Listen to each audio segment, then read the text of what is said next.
and then you have that loss to Cincinnati, where Cincinnati just out physicaled you, and in that 2-game stretch, that clearly, I think in a way that woke up Iowa State, because ever since then they've done a much better job at getting out to fast starts, and they've outscored their last like 4 opponents, I think, in the first half by an average of 51-23 or something like that. Insane. Mm-hmm. Like it's really something that we really haven't seen, because even the team like you know like 2 years ago, that was probably Ott's best team up to this point, weren't beating teams like this. Like, this is like national championship level. Like obviously I expect to win, but to say that I thought that we were going to win by 30 plus points again on the road, this is what their second or third 30-point win on the year in conference play.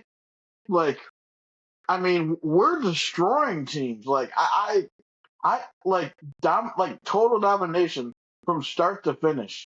Like, and then you see like the Colorado. Like, we're gonna go back to Colorado in a second, but I'm gonna mention the Colorado game. We beat them by 30. Two 30+ point wins in 1 week in conference is absolutely insane.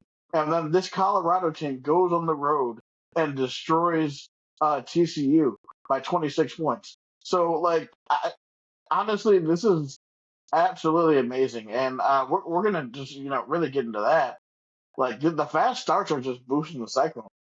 Mm-hmm. Yeah. I mean, looking at like 3 of the last 4 games, Iowa State has won by a margin of at least 30 points.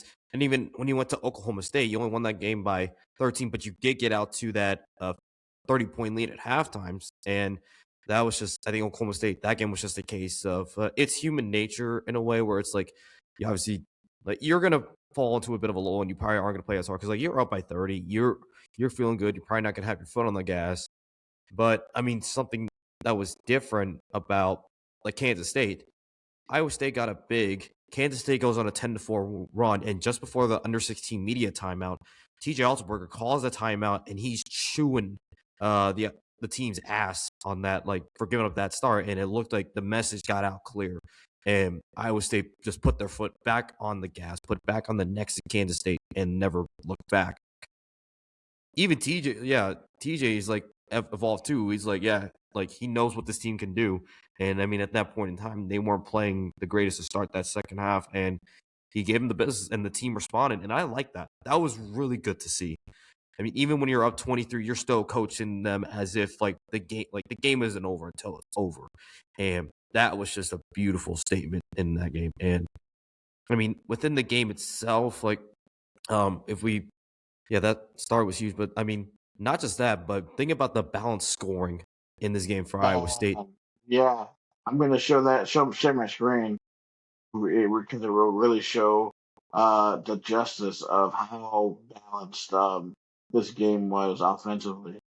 I mean, you look at this right here. You see 19 from Joshua Jefferson, 18 from Milan, 13 from Torrey, 16 from Lipsy, and then 11 off the bench for Nate Heisey. 3 of 5, man.